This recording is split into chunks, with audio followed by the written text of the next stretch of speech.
Hello? Hello.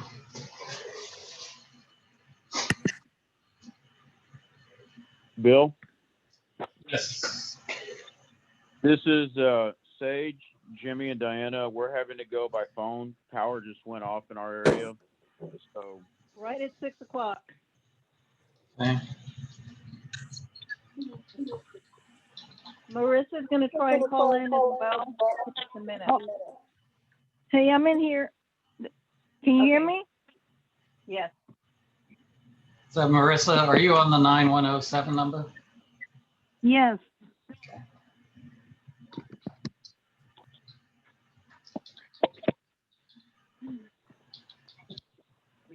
Hello, all. Hello. Hello. I can't mute us. So we.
Okay, so I got word that Sagnesses don't have electricity. Are you just on the line on your phone then, Yes. Jimmy? Yeah, okay.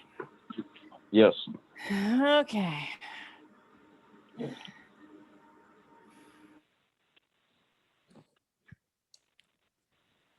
Do we have a quorum?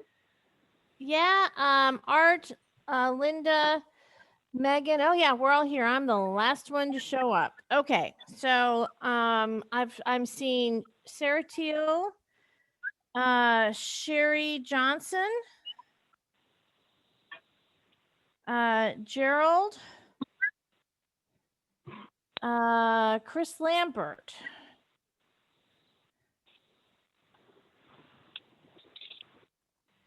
Okay, do I have everybody? I think that's a yes. Okay, hey Megan, can you be my timer tonight? Sure. Okay, somebody else? Okay, we got Janice joining.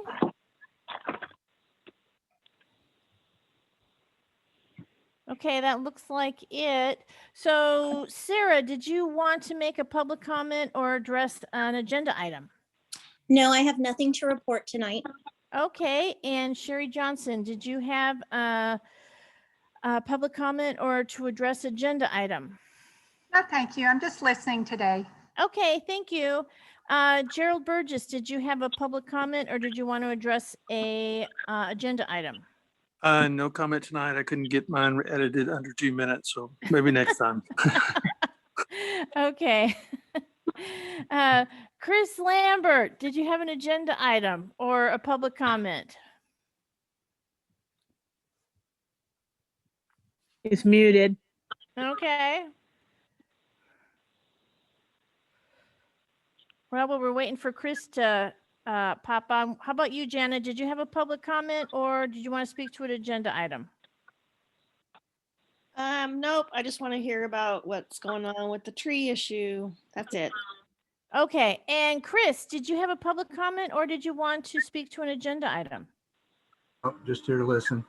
Okay, well, so doesn't look like anybody has jumped on. Well, I was trying to see who wanted to talk, and so let me get my agenda. Okay, well, let's see. Catherine? Yes. Since I guess internet and power isn't like a 100% given. No, it's not. I was wondering if would it make sense to move agenda item 8 where we're going to talk about kind of the emergency situation kind of related stuff up so that people who are interested in hearing that can make sure we get that in. No, not a problem. I don't have any problem moving anything from the agenda order around. Okay, so one more time, let me look to see nobody else has come on. Okay, please additional. Okay, so with that, I'm going to close agenda item 1 for for the public comments. And we're going to move to agenda item number 8, proposal for disposal of trees and tree limbs damaged by the recent ice storms. And the Waste Control Committee is handling this. Am I right? Waste management? Yeah, waste management. Yeah, waste management. So I know agenda. So who has something to discuss about it? I did ask for it to be put on the agenda, Catherine, when the trees started falling. Yes. And I reached out to Waste Management to see what they could offer. They don't have an estimate for us yet. Okay. I got a call from Paul today, just now, about an hour ago. What do you And he tell says you? their trucks are, they won't have anything out tomorrow either. Nobody's traveling the roads tomorrow because of the weather, inclement weather, so. Okay, He's gonna let me know when they can give me an estimate of when they can start doing this. Well, that's do even regular for just trash their pickup regular and the trash bulk. pickup. I was actually looking for extra service. Yes, I agree. Yeah, that's what he meant. Oh, is that what he was telling you? Yeah, and it's too soon because we're not done with the event yet. There'll probably be more. Yes. And I also made a couple of phone calls to companies that do chipping. Yes, and that was that's a good pivot point too. Something that I wanted to talk about was I want 2 things. One, we need to wait until it thaws. It comes, the weather rises again, and that's going to be like Thursday or Friday at the earliest, which means it's going to be next week or the week after, if we're going to actually make arrangements for a special pickup. But the other thing that I would like to do, and I'm talking from prior experience, a long time ago, I had a huge volume of trees and just brush that I discarded at one time, and they came out with a claw and a trailer, and they just with a claw, with a claw. Yeah, it was on a trailer with this great big claw that just picked everything up and put it in a trailer. I can't remember if they chipped it right then and there. They might have, but the point I'm trying to make is I want to make this as simple as for our residents as possible. I do not want everybody to have to cut everything in 2-foot pieces and then bundle it all up. I want the guys to show up there and pick it up and throw it in a trailer and drive away. Well, Paul did offer 5 Dipsty dumpsters that they set at Lakeline, and I told him that would imply that everybody had to gather their own and bring it to the dumpster. Not a good idea. I agree. I agree. But And anyways, McKinsey has some bids out. I'm sorry? I said McKinsey is working on some bids and trucks and claws and all that. Oh, well, she didn't share any of that with me, and we looked at it as a waste management issue because it was left, it's gonna be left for bulk Yes, pickup. it is. It is And gonna be then, left and for then I bulk pickup. thought even, it might even be more useful if we get somebody that will chip it and let us have it back as mulch for the parks. Oh, exactly. And because I want to say that some MUDs probably do the pickup, especially if they got, Christmas trees, they mulch it and then they put it in a communal spot for people to go use in addition to using at the MUDs within the district or whatever. Now, one of the issues too with delaying this is all the icicles on the branches that can be chipped. So you have to wait till that dries off and then they can I start doing it. kind of suspect there's going to be so many people in line for these services that we're going to have plenty of time to wait for Yes. everything to thaw, because we're not going to get anybody out here next week. I can promise you that. I No. can't even get calls back. That's how slammed these services are. So I And don't we're know gonna what need- Mackenzie's doing, but she didn't share anything with me to that she was out for bids. Well, I think that because nobody's been able to call her back because of the weather and stuff, so it's going to take a while. But I know that when the trees started to fall in the first drive that I did, I mean, every house has been hit. So it's going to be a huge project. So we just need to find out how many trucks we can get, what's it going to cost, how can we do it? I think we just can't do anything this week at all. No. Yeah. No, we The can't. reason that I Now, asked what are for the details gonna be? Are they gonna, everybody has to bring it out to the front and then they dispose of it then, right? They chip it and dispose of it then. Well, ideally, that was my hope, that we could find somebody that would be willing to do that. But like I said, right now, I can't even get a call back Yeah. from service companies that do this kind of thing. So, but I did ask for it to be on the agenda because when I noticed things were falling and everybody was dragging them to the curb, it became really clear that this would not Yeah, fit that wasn't going to work. Yeah. in a Yeah. bulk pickup run. Even if they cut it up, there was no way it was going to go away. So that is why I asked for it to be placed on the agenda. But Mackenzie did say in an email to me today that Sunscape came out and removed stuff from parks. Yeah, we had some big limbs that I guess that came down in the parks. And so I Yes. think or they were still hanging in the tree. I think that was actually more of the issue, is that they were broken but they were still They hanging don't in the make a tree. scenario. And Were so they in- that yeah. So okay, so Truckloads? 2 truckloads? that's really sad. Yes. That's Yeah. sad. It was really bad when we went by there the other day, and I told her, I said, I'm worried about the kids underneath here, but there's a lot. There was a lot at the park, a lot of damage Were and kids big playing trees. in the parks? Today they were with the snow. So, with and you the got, so we have to get that out of there as soon as we can. Okay, so we have another meeting on the 24th. So hopefully, Bill, let's put this back on the agenda for the 24th. Hopefully, by then we will have something to discuss. But I suspect that we're really going to be looking for some sort of service, probably the week of February 8th at the earliest. March, you mean? Well, I was thinking I'm sorry, you're right, March. I'm in the wrong month. Yeah, March. Yes. It's probably going to take another couple of weeks for us to get something, and that's assuming that we have something that a bid or a proposal that we can accept on the 24th. Okay.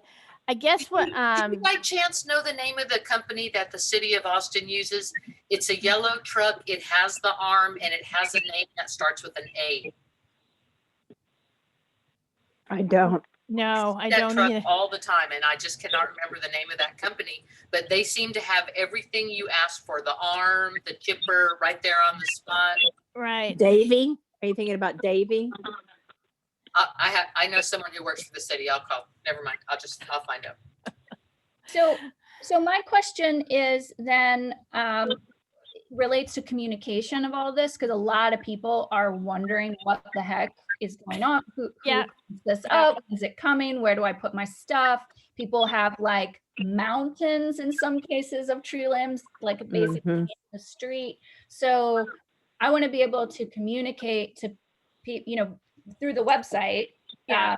And then that can be pushed out. However, but exactly kind of, do we have any guidance for people about what to do with their stuff in the meantime, or any, I mean, what are we asking of people right Tell now? them this, tell them, please don't put it in the street. Okay, I that's agree. not helpful. Don't put it in the street. Put it on the edge of your yard by the Yeah. curb, but Yeah. not in the street. And then, and tell them we're looking to find a solution that works for everyone. If it's a limb that's blocking the road, the county will come and cut it up and take it away. If it's in the road, everything else, we have to find a solution. There's really nothing you can tell them at this point other than we're looking for a solution that minimizes the work on them.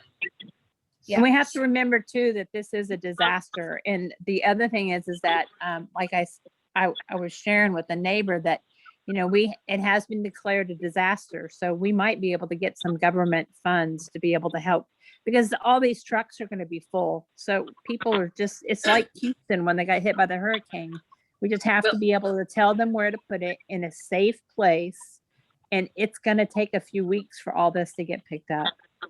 So that's actually another good segue is, who do we talk to about getting disaster relief funds in order to solve this problem? Well, here's the deal. Number one, I haven't heard that it's been declared a disaster. That must have happened.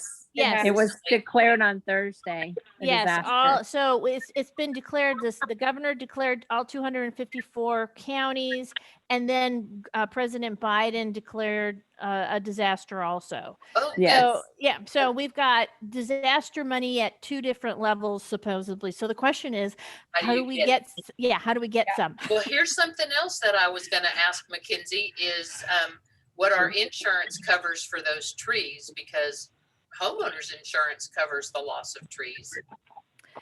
I don't know if it's an act of God. I don't know how it works, but it's worth looking into. Well, the question becomes, is the cleanup something that we can get because it's a disaster? Is that something that we could get money for? Relief. Yeah. Okay. I would imagine Infomark is the expert at filling out those forms. Hopefully. So Bill, do you have any suggestions on where you go for, to try to get some disaster relief? If you have any idea of how that process works? Not really. Okay. I mean, Infomark certainly has done other disaster relief projects, like hurricanes and such. So Okay. I could coordinate with them and see how they've done the other ones. Okay. Well, I'm assuming we're not going to be the only entity that is recovering, having to have this type of recovery that's going to need some assistance. So, and like I said, the governor tonight said on this, on the news when he spoke live tonight, is that we just all have to have a lot of patience, because there's been so much damage for so many people that we just all have to hang in there. Okay. So the things to communicate are, we're working on getting some kind of special service to come pick up all the stuff. Right. Don't put it in the street. Don't put it in the street. In your yard. I assume that with respect to deed restriction enforcement, there's enough citing of people for having.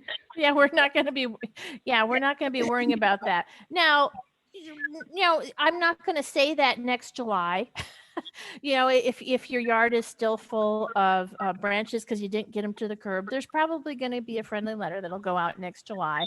But While we're working on cleanup, there's no concerns about that. No, Okay. Awesome. And then can the info management team just sort of handle getting all manner of information about this up on the website? Yes. And I would like you to coordinate communicating with the HOA web, so that they can get something on their website. They must have some sort of newsletter process when they got something like this that's happening. So, Okay. And Megan, it would be helpful for you to send it to us as well before you publish it. Can I do? If it's going one way, no communication, just one way. Okay. yeah, before That violates nothing. yeah, before you put it on the website. Okay. Megan, it wouldn't be for approval, just so they know what's going on. Yeah. Okay. Information. We're singing the same song if we get calls or if we get emails. At least I want to be able to say what you say. And I don't always go back to the MUD's website to see if there's been something updated there. So Yeah. Okay, that sounds good. I'll send everything out. Related to this, and this is probably stuff that would need to be moved to Wednesday. But, in addition to talking about the, limb cleanup, I feel like probably a lot of people are going to have questions that relate to what if my pipes are burst and how, where's the district's responsibility versus our responsibility versus, and then, so on and so forth. So I guess and then the other thought I had about this is everyone's got their water running like nonstop right now. Well, you got to remember, it's dripping. It's dripping. It's not running. It's dripping. But every faucet in the house, 24 hours a day. No, really? Are you doing that? I'm not doing that. I'm just dripping Yes. my hose. Oh no! You better drip your pipes. You better drip on the inside if you have pipes on the outside walls. Catherine, tonight you need to do that. I've been dripping. We lost cold water for a while, and my husband Really? had to manually fill the toilet tank, and that We've was had 2 people on our street lose their pipes this week already. yeah. So I just imagine that people are having questions about that. Even just basic stuff like, some of the guidance has said that's out there has said, make sure you know where your main water shutoff is for your house. I bet a lot of people don't know where that is. I mean, in the front yard, yeah. Yes. So I don't know if we can, I feel like it'd be helpful to put out some information as the utility district, like, hey, just so you know, this is where your shutoff is. And like, kind of like a friendly, like, here's how you know if you have a leak, like, going up and turning all the water in your house off, kind of the procedures for trying to detect some of these things so that when things thaw out and some of these problems start, emerging, there's some, resources there for people, information. And then to the extent that we can talk about, I don't know if we do water averaging. So if we've got everybody running their water for, I don't know exactly how the water averaging works, but it's over. Is it over? The Is period. it over by now? Okay, great. Okay. Okay, so that won't mess up the average. Yay. Okay. I hope not, because I have so much water running, it's not funny. Yeah. So then the question too is like, and maybe the answer is we can't, but my question is, so if my water bill this month is like a bazillion times higher than it normally is, which a whole lot of people are going to be in the same boat, like, is there anything the district can do to help spread the cost? Or maybe not, but that as a homeowner, that's a question I have. Like, are we just basically everybody just gonna have to have a huge water bill this month? I think, I guess my feeling is I'm interested in understanding what people bring to us, because I am one of the absolute barrel of the bottom water users, 3 people in the house and, 1,500 gallons of water a month. My annual is less than some people's monthly water usage. So I'm interested in understanding, somebody who's using, 10,000 gallons a month, what did they actually end up as a result of this disaster. And I am very much open to having people, reviewing everything on a case-by-case basis. But hopefully we're not going to see an additional 5,000 gallons, in our households as a result of, just running. Dripping faucets. Dripping faucets. Yeah. It's good, Megan, it's going to be more akin to the summertime when you do a lot of watering outside. Yeah. The worst case, it won't even be as much as that because we're just dripping water. We're not running water. Yeah, I mean, I hope not. We had a situation where we were gone for a month earlier this year, and one of our toilets was like kind of running while we were gone for that whole time. And our water bill, just from that one toilet. Meanwhile, everything else in the house was completely off, no water usage whatsoever by anyone in the house for a month. It was the one toilet, and our water bill was like 4 times what it normally is. So toilets use a lot of water. But sometimes you feel like, oh, it's just a drip, it's not going to add up. But if every single house and faucet and water, but it's only going to be for 2 days that we're going to drip. Hopefully, yeah. No, I know. I'm just. Oh, I hear you. I know. I hear you. And and I think Catherine's probably. I think the best approach is case by case because some people aren't going to drip faucets. They're not going to have a problem. So as they have those issues, I guess we have to deal with them on a case by case. Yeah. Mm. Okay. And I hope it's only 2 days. Seriously, I hope it's only I hope so too. My hose has been dripping since last week sometime, but I'm not dripping any of the interior faucets. That never occurred to me that was an issue.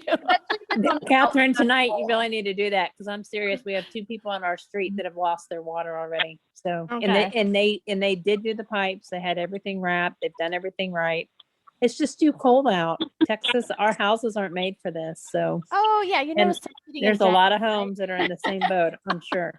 Well, actually I saw it online. There's a lot of people that have no water right now. So it's a bummer. Yeah, so my second floor is really comfortable and my feet are freezing right now. Yeah. Okay. Do we need a motion for Megan to be able to post without any oversight for the next week, at least while we go through this?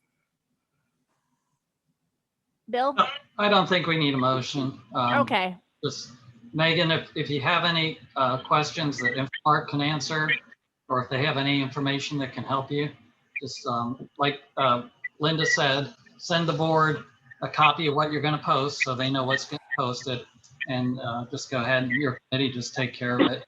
We'll meet on Wednesday, so if there's any adjustments we have to make, hopefully the technology will still be here Wednesday again. And we can. Yeah. Okay. And again, it'll go.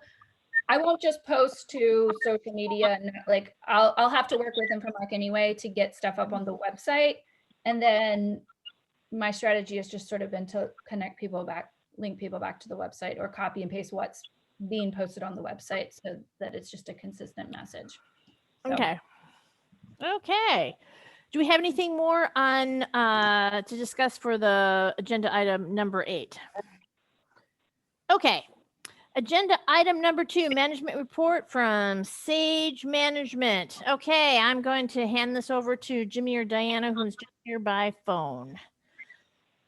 Okay, I'm just going to keep it really short because you all have a lot of more important things right now that you got to cover. But January, our numbers were really down. We only had 2 trash cans in view. They got friendlies. We had 7 open storage. They also got friendlies. Most of them were move outs. We've had a couple people that were evicted and Baxters, and they've all been cleaned up since then. We had 7 unregistered cars. 4 of them were at one house, and they have already been taken care of. We had 1 inoperable car.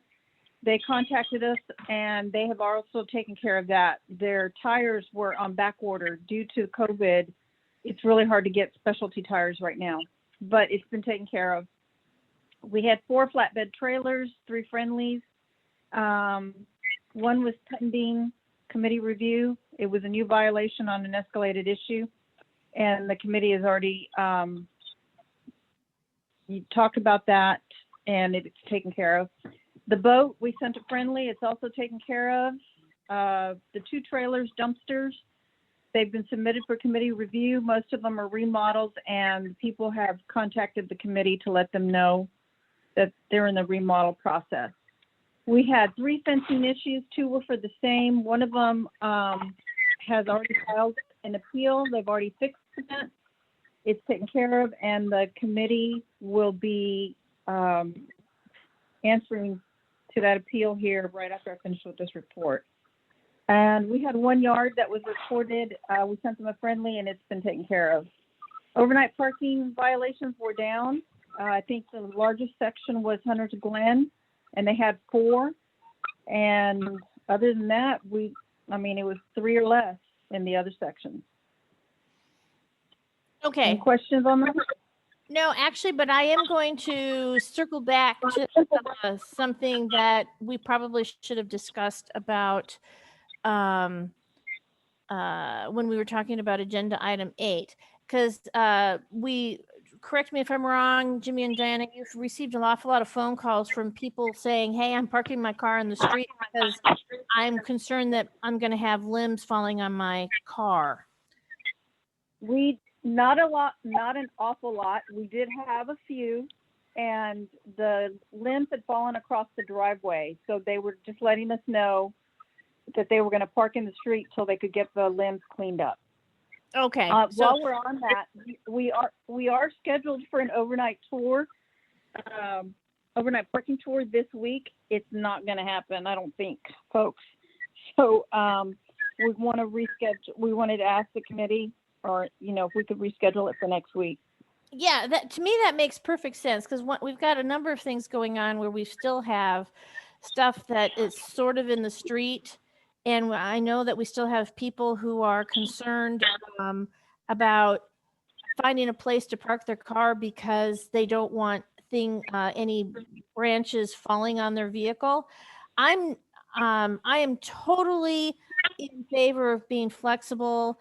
But if we move our overnight tours to next week, by that time, everything will have thawed and trees are not going to be under duress because of the volume of ice that they have on them.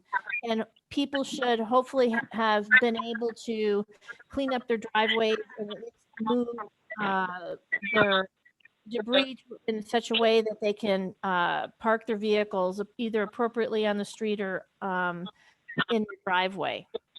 Catherine, I don't think that can all happen in a week. Just on my street alone, a lot of people have that situation you described in the parks where the branch is broken but not completely fallen down yet. Yes, I'm in that way too. People to come out and cut those down, and it's going to be hard to get service in the next 2 weeks, let alone next week.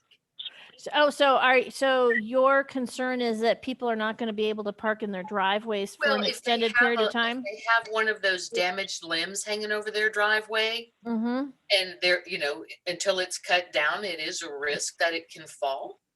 I agree. I just think I think we need to wait and see how long it's going to take before we can actually start any cleanup efforts.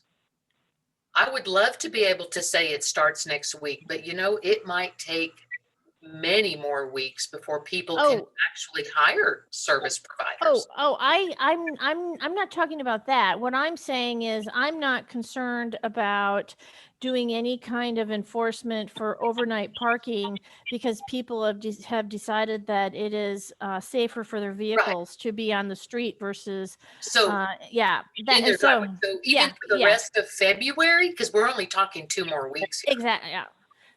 So it really isn't even necessary for Jimmy and Diana to do a night run this month, because for the rest of this month, because literally we only have 2 weeks left, and it's really doubtful that we're going to get all this cleaned up in 2 weeks. Okay, so Catherine, can I add to that we have 3 of them scheduled in March? Okay. So that would be one of the ones that would could be used to make up for it. But like we did in the pandemic, sometimes just us going out and people letting us know, hey, we've got an issue, we can just send a friendly and talk to people and go out next week, and we can at least get an idea of where the problem areas are with the limbs. over the Yes. driveway. So We don't we need that have from some Sage. information.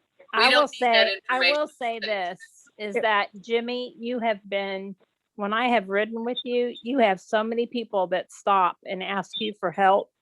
I personally think it would be great because people do come up to you and ask you for help. And I know that you've been so helpful with other people. I think it would be great to know where the big needs are. Beth, they don't come out in the middle of the night when they're doing their night tours. I assure you. No, they're I'm not talking about night tours. I'm talking about day. Yeah, there's Actually, no- they do come out during the night tour. We have a couple of regulars that we visit with in We the don't evening. need, we don't Oh, need. It may not be at 1 or contractor 2 to in the help with morning, limbs. but we do have some regulars that do come out and speak to us. Right. So this is what, so I agree, Jimmy and Diana, let's not worry about doing a night tour this week. Let's go ahead and push our night tour to next week. So hold on, let me look at the, You mean the week of March? Yeah, I think the week of March is better. well, next week is the week of the 22nd. Yeah. And Of- nothing's gonna of February. change between Yeah. now and next week. We'll play it by ear. And there's gonna be people that still have to park in the street, so it's not necessary for a night tour. Okay, so what I'm hearing is we think we should just not worry about the night tour for the second half of February. I don't think so. I Okay, don't think it's necessary. It's just gonna be a mess with all the, I mean, the snow hasn't even melted yet. By the Yeah. time it melts and we see what the real damage is after tonight and tomorrow night, it's gonna get worse. okay. So what I'm hearing you say is you want to move the next tour to the week of March 1st.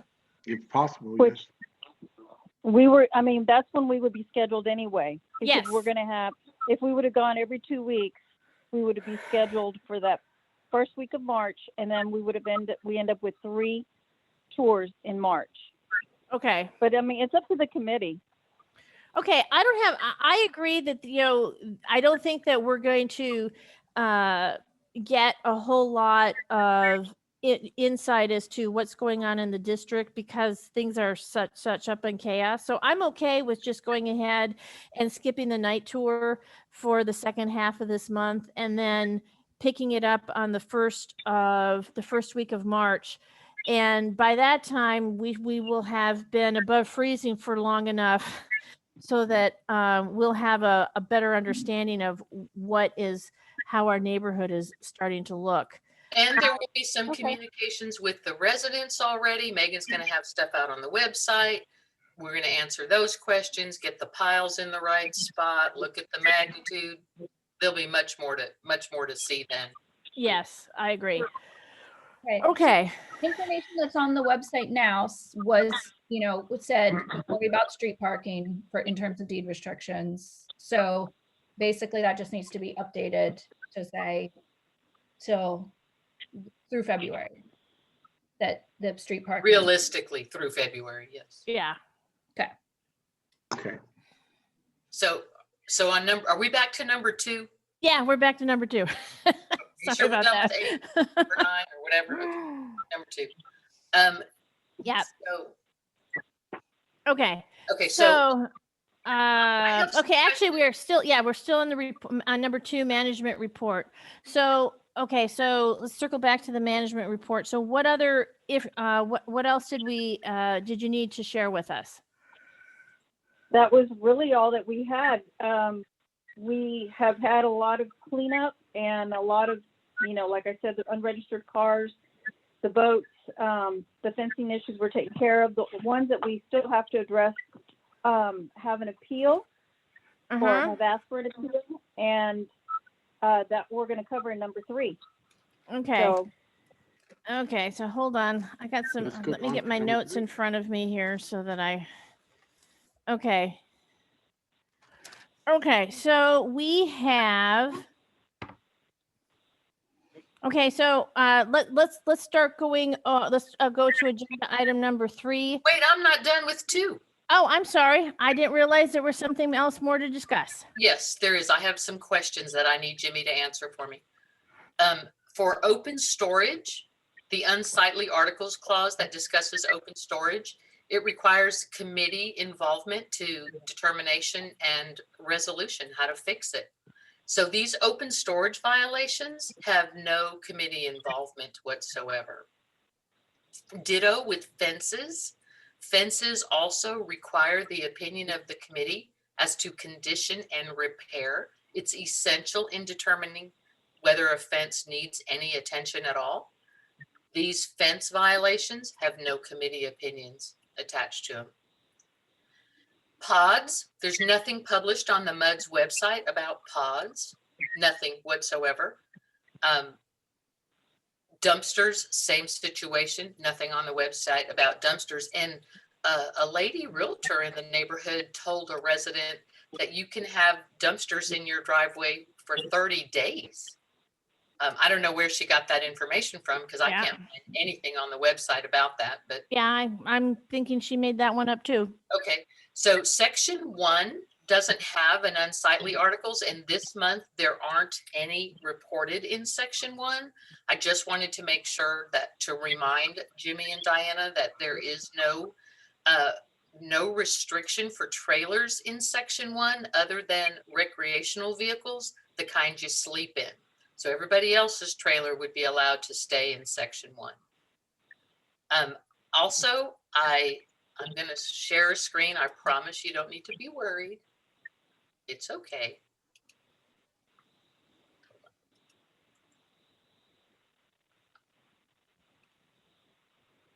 Can you see this? Can you see this, my screen?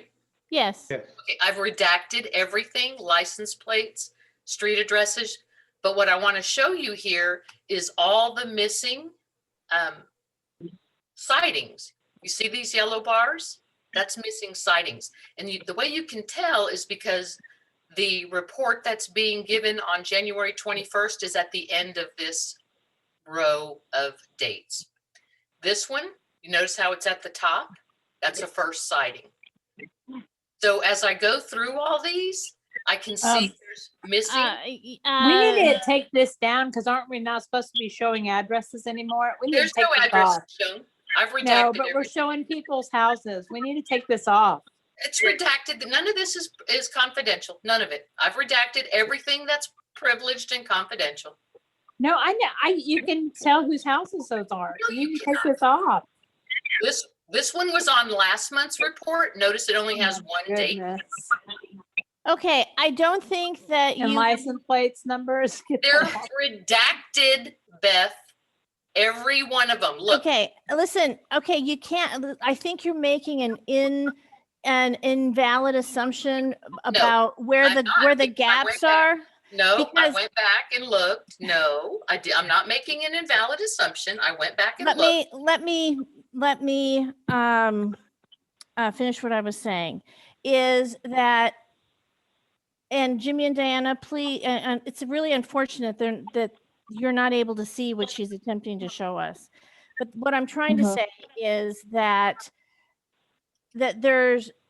you get cited for something, and that can roll off the timeline. And so, am I saying that correctly? You So need you to might look get at the cited. residents' rights, and the residents' rights allow them to see every violation against their property. I understand what you're saying, but you're looking at a report that is being used to look at what is going on with the current activity for that report. No, ma'am, we can't make a decision about somebody's Listen, history okay, if all the information is not there. okay. What I'm hearing you say is you don't like the organization of the report. And I'm saying, you know what? That is not the time. This is not the time for us to be discussing this. It absolutely is. This is the only time. This is This is the no. only time. The This most is sick the only about. time. Okay. This is not done in private. This is done in public. I am not going to have this discussion when the people who are creating the reports cannot see it. So Okay, I'll send it. Oh, they don't have electricity. They don't have, yes, I mean, we're sort of dealing with some issues Okay, right that's now. fine. They Okay. don't need to see it. We'll just talk about it. We'll just talk about it. No, we're not gonna talk about this anymore. We're Catherine, going to move This on. board is not created for just you. It's not No, about just okay, you. okay, who else wants to continue having this discussion? Listen, I've told you all, guys, I cannot be the only person who's gonna stand up here. If you I guys, said it already. I said it in the very beginning. What she was showing is not for public information. That's It is people's public private- information.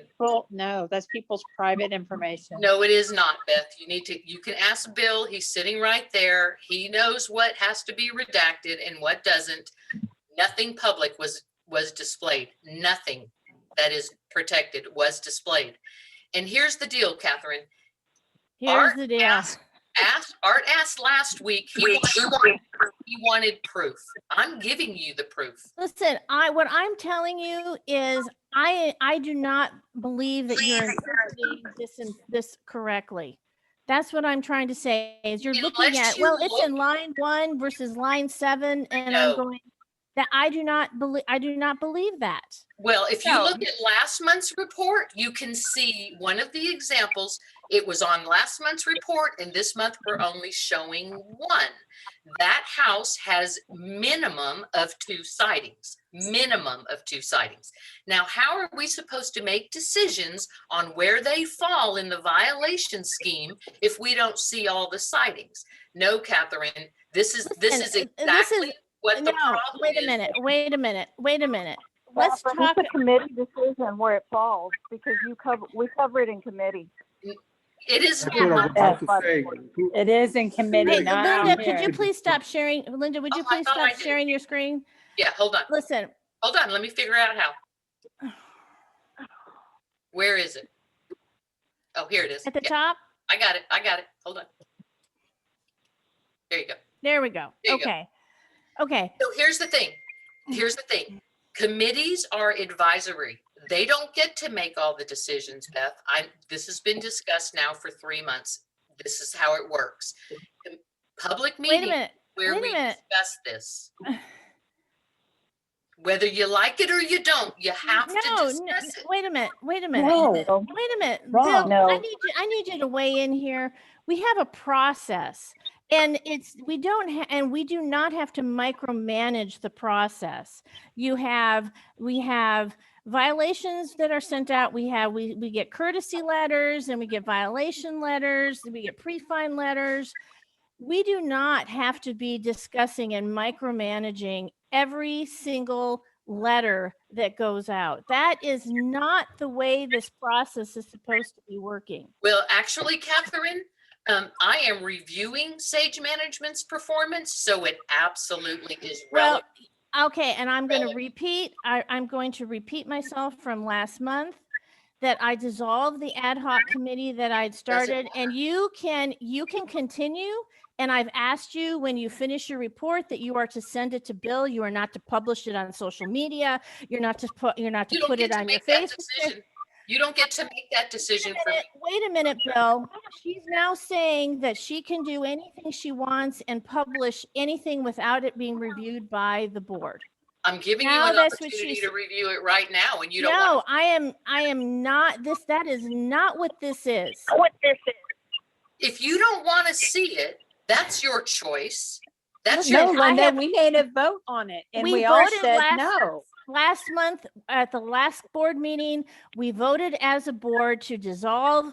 And this month, Art and I have met as the management committee to start another process because your process, you have been so overt that you started with, this is the conclusion I want. Now let me go look for the information that supports my conclusion. I'm telling you right now, the board will not support that decision. So if you want to finish your ad hoc review, the whole board?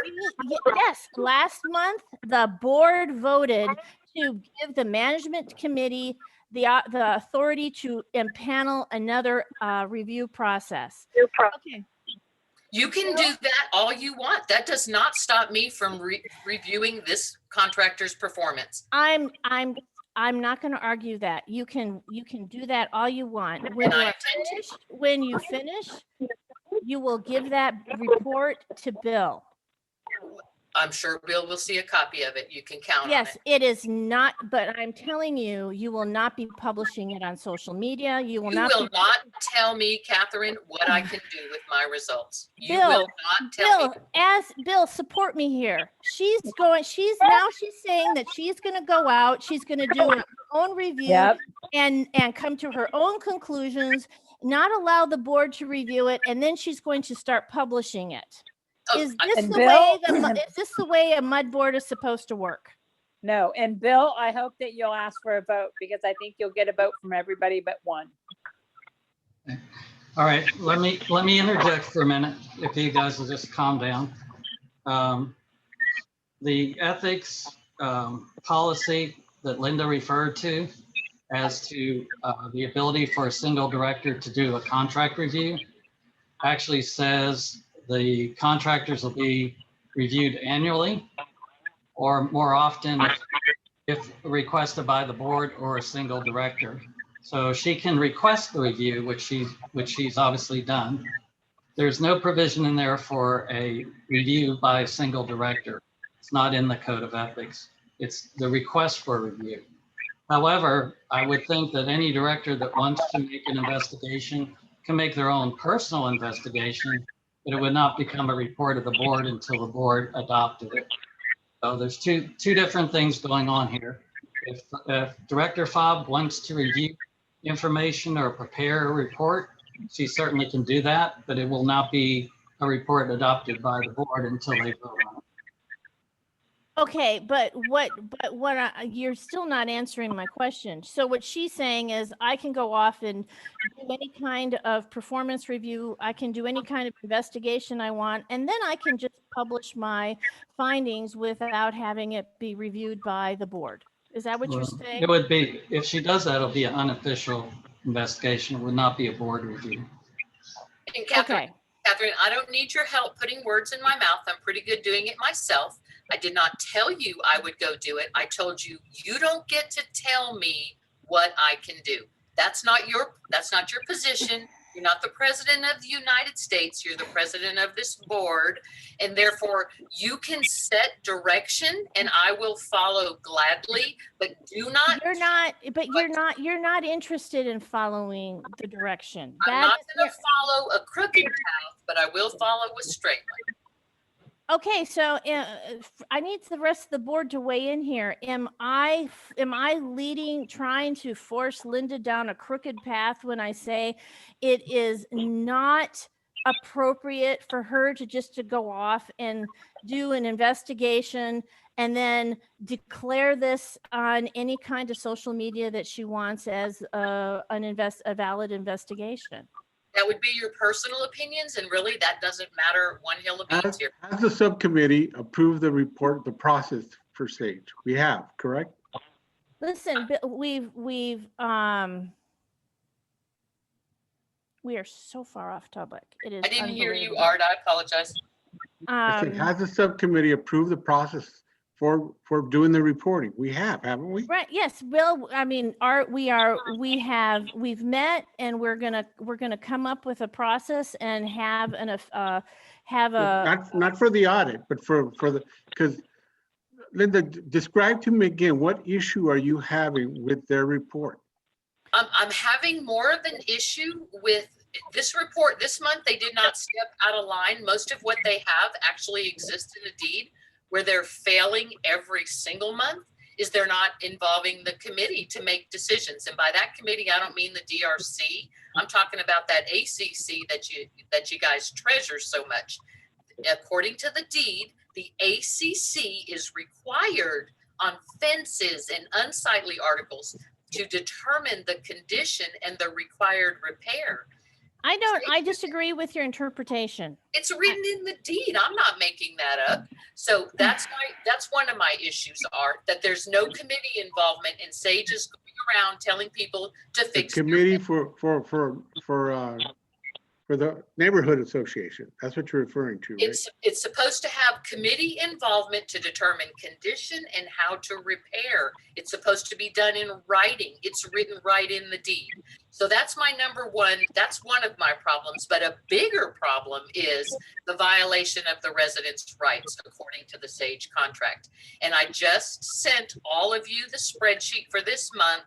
Bill put the resident rights for me as an attachment to this agenda so that you can see the terms they agreed to and then look at their letters. And I have literally culled out on every single letter, every one, they have violated the rights of the residents they agreed to follow.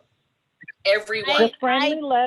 The friendly letter is not considered a formal notice of violation. And your And we sent contract out says 90% every via letter. friendly letters, and the friendly, if you look at the rules governing the DRC, the friendly letter is created by the DRC committee, and it is not considered a formal notice of violation. Therefore, we are not violating any resident's rights. It actually says notice of violation letters must, in all cases, Notice So of it doesn't violation. count for A friendly. friendly letter is not considered a notice of violation. Bill. It is considered a courtesy letter.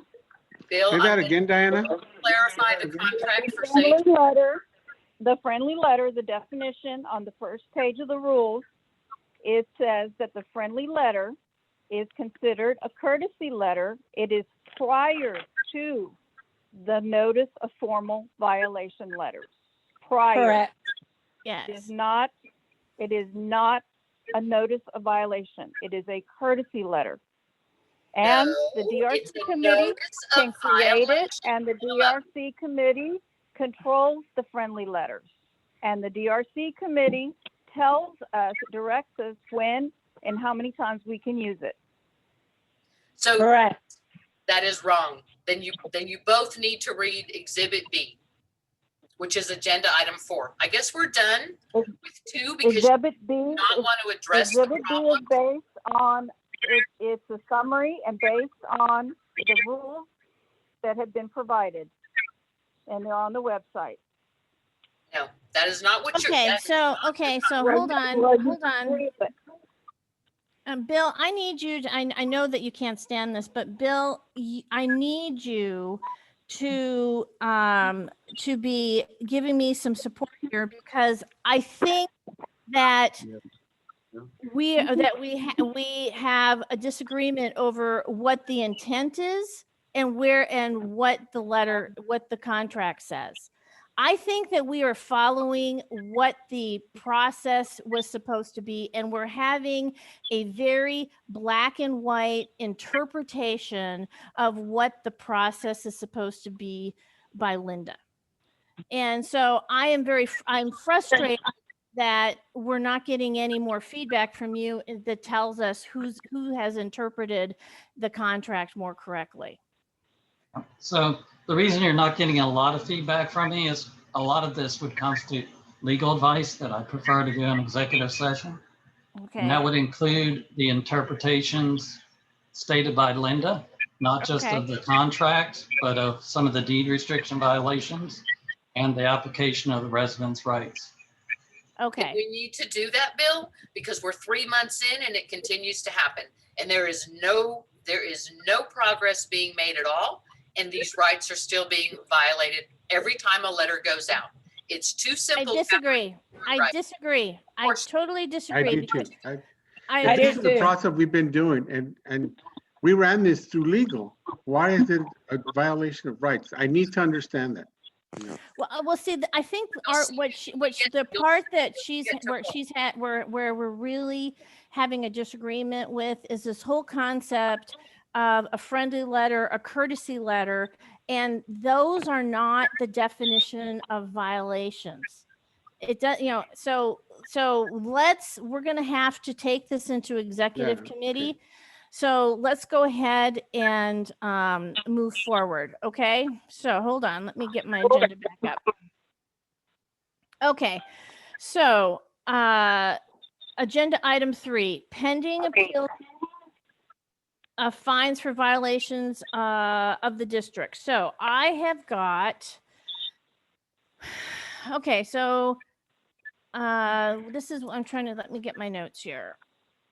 We have got issues, correct me if I'm wrong. Let me find my notes here. We have a formal appeal regarding the fencing on Old Mill. And the Yes. fence has been fixed, and the resident was sick with COVID and has now taken care of everything. And Okay, he is asking for an waiver of the fines that were put in place so that he could use it towards the fence. okay, so this was just at Old Mill. Is it at the corner of Old Mill and El Salito? Yes. Okay, and if I remember correctly, it was $600 in fines. Is that where we were? I think so, yes. Okay. No, I'm sorry, it was 450. 450. Okay. So I move that we waive the fines for the fence violations at the corner of Old Mill and El Salito for $450 now that the fence has been repaired. Can I get a second? I'll second. Okay. So Fence and the hedge, I think Say this that was again, Linda? fence and the hedge. The yard has been cleaned up. Okay, so this one never had a committee ruling on a fence or their yard. None of that was ever done. You mean the fence that was had the gate that had fallen down and was just laying on the ground? Is that what you're talking about? It's not shown in the picture. I don't see that, but Okay, so am I can I assume, Linda, that you do not agree with our desire to waive these fines? oh, no, you can make no assumptions whatsoever. I'm making a point about this particular violation. Okay. These restrictions are not available in written form. They're not on the district website. They do not, the letter does not contain clear and traceable reference to the underlying authority and where it can be found in written form. It does not include the rights of the residents. I disagree. Okay, totally. we're talking about the appeal, not about interpretation now. I am talking Yeah. Can we finish with the vote? rights. Yeah, I agree. I'm gonna call the vote. I want to hear his appeal. Yes. Read the appeal. Read the appeal. It's over, Linda. I want to hear the appeal. Okay, Second. Jimmy and Diana, do you have the appeal? Does she have a second? I mean, we gave it to the committee. Yeah, I give you all a second. unanimously decided. Okay, you're gonna I make, don't have- okay. Written appeal. Is that what you're? Yes, Catherine and I I, cannot yes. appeal. I Yeah, cannot hold get on. to it because it's on the computer and we do not have the computer right now. We don't have internet and we don't have power. Yeah, So, yeah. Let's hold but this. the committee No. has it. They No, discussed it. I No. agree. They No, vote- No. they were- it looks beautiful. He spent all this money on the fence. It looks fabulous. Yeah, I agree. I've seen the appeal. I don't have it in front of me. I've got 4,000 emails in my inbox with no kind of organization. I'm just gonna go ahead and call the vote for the waiving of the fines. Okay, Art, Yes. Megan, Yes. Linda. No, and for the record, it violates the No. residents' rights and the rules because it's not in writing. You do not So see. you're And- so you're voting not to waive the fine. Not to Okay. waive the fines Okay. until you. And Okay. Beth is a provide yes. written Okay, Thank you. Beth, and then I vote yes too. Okay, so Thank the you. fines have been waived for this resident. And so Jimmy and Diana, please make sure that you communicate that to Infomark. Okay, so Yes, ma'am. Give me the next address. They have not submitted a formal appeal on Melba Pass. They have only asked for help, and it has been taken to the committee. And the committee was wanting to move forward on action on how to get rid of the unregistered cars on Melba Pass. Okay, so this is the situation that we have. We have a house that has 4 vehicles, 2 of which are running, 2 of which are not. And long story short, the vehicles are not registered anymore because they're not running. They can't even get them to get them inspected so they could get them licensed. What we have, they've requested an appeal. Correct me if I'm wrong, but we can't waive anything until they've actually resolved the violation. So, Yes. and so where we're standing is we are going to offer them a payment plan in order to deal with the situation. We've reached out to them to see if we could find a place where their vehicles could be that they could donate their vehicle. And at this point, there isn't a whole lot more that I feel that we can do about this particular resident. So we've offered, like I said, we've offered to help them find a charity that would come pick up the vehicles, and I think if I'm correctly, the fines were put into abeyance for most of 2020. Yes. Yeah, that's what I thought. And they never got got the vehicles licensed. Okay, so the recommendation from the DRC is to offer the residents a payment plan. So I'm going to make a motion that we offer a payment plan to the residents on Melba Pass with the unlicensed vehicle, and again reach out to them to see if they would be open to having their disabled vehicles donated to a veterans charity or something like that. Do I have a second?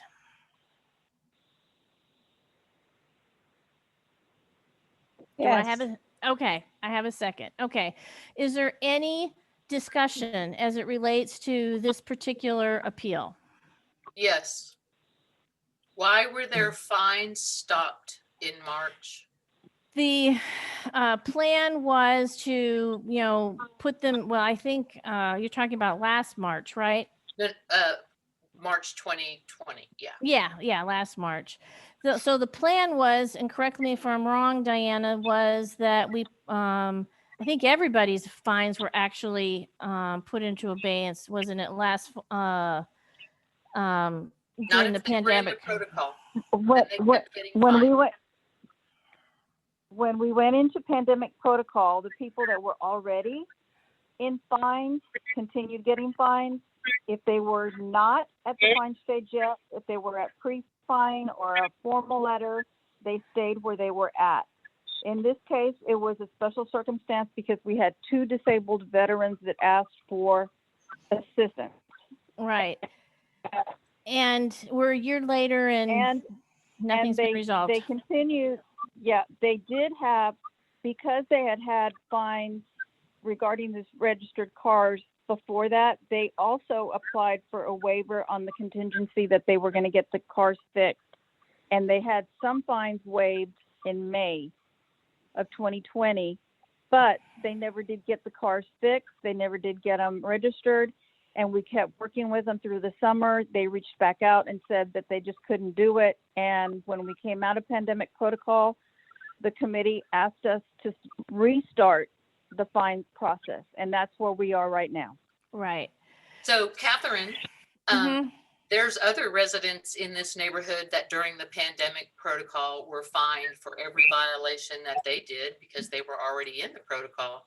So you made a decision, Okay, an arbitrary decision to skip this family, and from February of 2020 until October of 2020, not one fine applied to this account. Not one. That is not true. Violated your own rules. That is not true. That is not true. I'm looking They at it did right have here, some, and and I got it from Lee this afternoon. they She had actually some gave me fines the fine waived history back on in this. May. Melba They had some Cass. fines. They had fines waived in May of 2020. We continued working with them because we knew the situation, and we kept documenting as directed. And when we came out of the pandemic, the committee met and unanimously came up with how they're going to want to resolve this. And that's where we are right now. So They're here's gonna what offer I them the want you to payment look plan. at. Art, Catherine, Beth, the photos of this address is completely blacked out of any violations after February 2020, and then they start again on October 21st.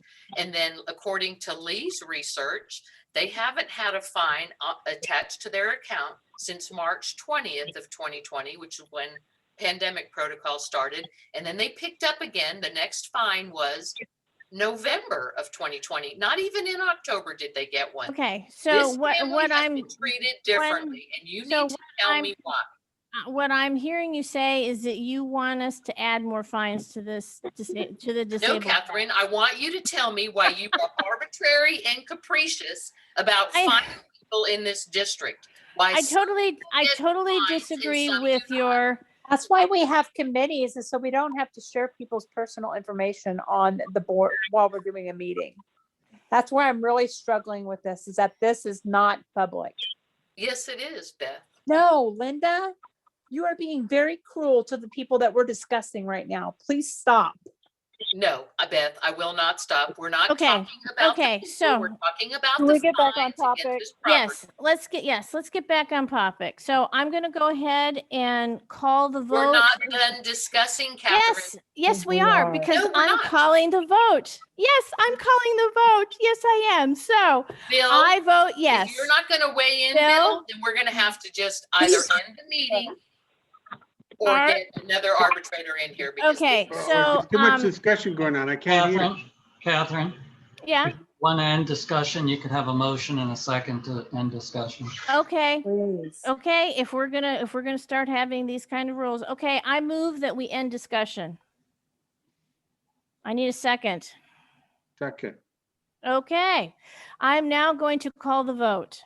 I vote yes. Linda? Catherine, Yeah. you're calling the vote on ending discussion. Oh, yes. Okay, I'm calling the vote for ending discussion. Okay, that's right. Thank you for keeping me, keeping it clear, Bill. Okay, so we're calling the vote to end discussion. I vote yes. Linda? No, and for the record, Megan. because it is not fair to treat Megan. residents differently. Megan? Art? Yes. Beth? Yes. Okay, now I'm going to call the vote to offer this member a payment plan. Okay, Art, Yes. Megan, Yes. Linda, I'm abstaining until I have more information about this history of this violation. okay, Beth, Yes.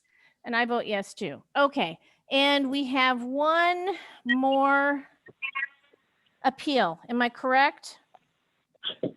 I sent the email that I got that was somewhat of an appeal. We were trying to stretch it. There was no formal wording asking for an appeal on the open storage. There was just a request for help on a gate.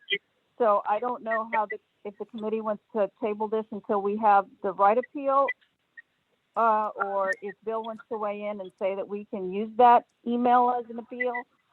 I don't know. Okay, Yes, so, you can use the email as an appeal. You can consider it as an appeal. okay, So we're looking for an appeal to waive the fines. Is that what we're talking about? For the open storage? Yes, Okay, and the open storage has been rectified? it has. Okay, and and have they had fines for open storage in the past? Waived? Yes. Yes. Okay, so this is a situation where we had fines for open storage in 2019. They were waived. We went into pandemic protocol. They received numerous friendly letters through the second and the third quarters, or the first and the second quarters of 2020. And then in the third quarter of 2020 and the fourth quarter, they started having fines again for open storage. They were given one more pre-fine when we came out of pandemic protocol. We never heard from them. The committee gave us a directive to go ahead and start sending the fine letters. So they got a second fine letter and a third fine letter. Okay, and so that they're, and yeah, even though there was violations throughout the pandemic, the committee chose to start with the second fine after we came out of pandemic protocol. okay. So to repeat, they were fine. They had fines and were waived in 2019. They received friendly letters about the same violation again in 2020.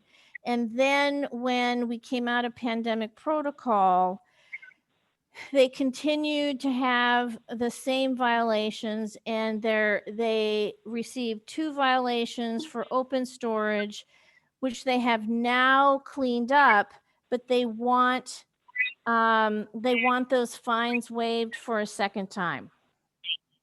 Yeah. Okay. So the protocol that, or the process that we've always followed, is that you always get your first fines waived for the first violation. But if you are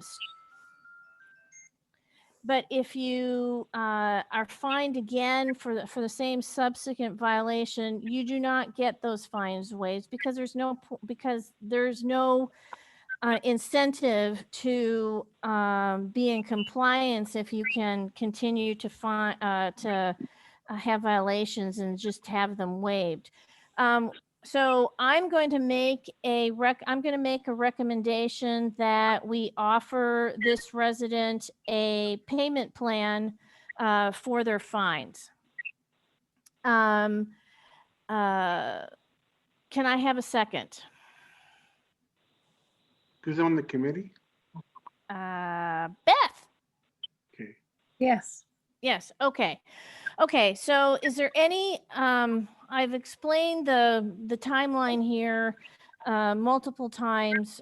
Is there any more questions about this particular series of fines that were waived, where they received multiple friendly letters through the pandemic protocol? Then after the pandemic protocol, they continue to receive fines. Is there any more discussion relating to that? Yes, there's discussion relating to this. Number one, Okay. the fines that you claimed happened in 2019 were never recorded to the utility record, ever. There is not any waiver of fines in any DRC meeting from September 29th forward on this address. So I asked Diana Sagnes for the waiver or the appeal that this resident may have submitted back in 2019. I got nothing. I have the meeting video from October of 2019 when this fine was supposedly waived, and there's nothing in the public meeting that ever waived a fine for this address. So your records are not substantiating what you're saying. So it would make this the first appeal request for this resident. But while I was looking through the minutes all the way forward from 2019 to current, there are many occasions where you have entertained an appeal and given it on more than one occasion for the same violation.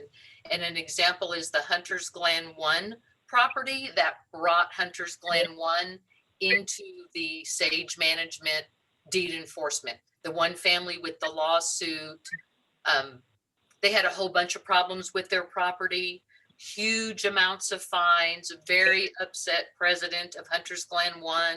You remember all that. Well, in 2019 and going into 2020, you waived his fines 3 times. So what I'm telling you about the property on Birch that we're considering now is there is nothing in the record to ever indicate there was a fine cited on the property or waived at all. No documentation to support any of that, including a letter requesting an appeal. So I would ask that you consider this her first request and grant it. Okay, so It is corrected, by the way. it is what? She did correct the open storage, so it's a corrected Okay. violation. But let's just go with that. Let's go with it. Make this the first appeal. I appreciate that, Art. Okay, so Because you want, there's no record and we go back to do this, then this person's, I mean, do we have that record? Diana, do you show a record for this in your books? I have it in my record that we waived it in October. And of course, it's not going to show up in the October minutes because we usually talk about stuff in October and December and November. We're always a month behind on those things. So I cannot access the computer right now because, like I said, we're without power. But I am more than willing to look it up. I do know that we worked closely with Chris Rocco. At the time, we knew that there was other issues with this. I'm trying to not give too much information to respect their privacy, but there were several other issues that we were trying to help this resident with. And at the time, we worked with Chris Rocco and we reached out to them to help them get the situation cleaned up and taken care of. Well, Art, I did go from. I mean, it can go either way. There are others right now. They only have fines for the open storage. It has been cleaned up, and it hasn't come back in 4 weeks. So I'm hoping that issue is resolved and we can focus on the other issues at hand that are going on with this one property. Okay, so I'm confused here because I'm not doubting anybody, but Linda says there's no record. You guys saying there is a record. It might be some kind of a timing in when we recorded or when we recorded in the minutes. So can we get that straightened out and then motion for okay. an appeal? Okay, so Bill, is there anything, do we have any DRC agenda items for Wednesday on the agenda? No, Okay. we can do it on the 27th. Okay, well, then, You could delay this consideration to the 27th. yeah, why don't we do that so that we can resolve our timelines here. Okay. And let me be real clear while I have you all, I'm sending you, I just sent to all of you the that particular violation, that particular address, and everything laid out clearly from Infomark, their history, their fine history that came straight from McKinsey, followed by every DRC meeting minutes from September of 2019 all the way down to November of 2020. So I've looked at everything. There is no record. Infomark has no record. The minutes have no record. But I've sent it to all of you to look at for yourself. Okay, I will review it. Thank you, Art. I appreciate that. Okay. And Catherine, just so that you know, sometimes when we were running behind, and we wouldn't meet until the following week, and we would put something as pending. There were times that we would just email Lee and just say, you know what, the committee went ahead and decided to waive these fines, and it never made it onto, the fines never got posted. So Well, yeah, sometimes that's, yeah. That's one So of the things that I think that does happen is that you can, that the timing of such things is that they they don't get posted. I agree with that. Yeah. And so, I mean, one of the ways to do that is we can post it and then have to go through the process of taking everything back off. But in an effort to help this family, we kind of, work through it with one of the directors, and we tried to get him help as soon as possible, and went ahead and just put it as pending, and then we didn't post it officially. Okay, so for this case, because we treat these all on a case-by-case scenario, let's have the Yes. records done. Next time we meet, that'll, if there is no record, then it'll be the initial appeal that we can approve, that we can waive the fines. If it is a record, then we can just call it the second appeal, or Right. or decide what we're going to do on that second appeal. Well, okay, and this actually brings about, I guess, something that we're going to need some procedural guidance from Bill on, is when we have a situation where, the application of the fine and then the waiving of the fine, they happen in such a way that they actually never, hit the bill and then get taken off on a following month. So where we've got that really clear transactional audit trail, what is the process that we should be following? If we waive a fine that never actually hit the bill, does that still count as number one? Is that what I'm saying? Yeah, in my opinion, it does. In the past, there was always a delay between when the fines were assessed and when they ended up on the bill. The coordination between Infomark and the manager for deed restriction enforcement, there always was a delay. You'll probably recall, Catherine. Yeah. In years past, this was a very important topic we discussed a lot, but the fine would still exist even though it hadn't been put on the water bill. I think Linda's comments are that she's looking for actual evidence of the fines being assessed, and that would be one piece of evidence if it was actually made it to the bill. Okay. Even if you could produce the appeal request, anything to indicate that this family had ever gotten an appeal. I have nothing to go on other than he said, she said, and that never worked. So okay, so you're meaning like you're talking about the email that they sent. Email, letter, it's okay. According to the rules, an appeal must be in writing. Right. Or they have to come before the board. It's correct. Okay, correct. Well, I looked at the video there, in the MUD doesn't have that video, but the community forum does. And they did not attend a meeting and request an appeal, which means it has to be in writing. So produce that and we'll know there was an appeal. Even if the records and it never got posted, but it existed. With all that in play, come up with a letter that they requested an appeal. And then we'll know there was one. Okay. That sounds. Okay, so do we have any more appeals to discuss? Those were the only 3 that we have. Okay. Okay, agenda item 4, report from the DRC, and act on restrictive covenant enforcement.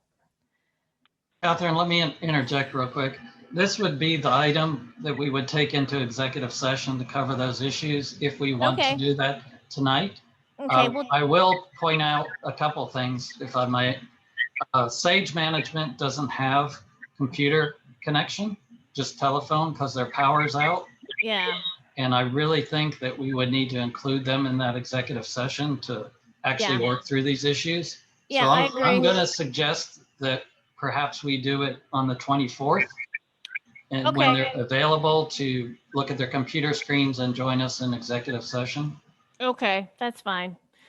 Okay, so I'm going to move on to agenda item 5, which is the district policy regarding acceptance and documentation of emotional support animals.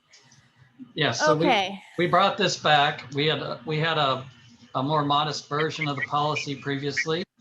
Linda Fobb had suggested we might incorporate some of the HUD procedures or guidelines in the policy. And so what I've done is I've attached them. I've worded the resolution a little bit differently, but now if we get a request, it can be in writing, it can be at a meeting, it can be oral request, it can be a request by somebody trying to assist the person, and then it needs to be followed up with the healthcare provider letter. And then after that, the board will consider it in accordance with the HUD guidelines. And the HUD guidelines are pretty detailed. They're not mandatory rules, but they provide guidance to assist housing entities, HOAs, housing entities, but in this case, the district, how to process these requests and work with the owners. So, and that's what that's at the bottom of the resolution. Am I saying that right? Yes, correct. Okay. Okay. So I think it's certainly more comprehensive. We have a lot more information in there. It's in accordance with the HUD provisions. And then when we get a request, we process it within our resolution, after which we notify the requester or the person requesting the accommodation of the decision, either way. Okay, so what I'm hearing you say is we'll have a specific resolution for everybody who's applying for accommodation? Correct. We'll follow the process for each person. It'll probably be a back and forth as far as more information, and then we'll inform them of the decision. And in the meantime, there'll be no deed restriction enforcement against that provision, the prohibition against the animal. Okay. And it's only about the presence of the animal. It's not about, other issues that might arise with the animal. Am I correct? Yeah, the focus is on the deed restriction that prohibits the animal from being on the property. Right. Even if we decide on that, doesn't excuse the person from other deed restriction violations such as noise or right. instincts. Right. Okay.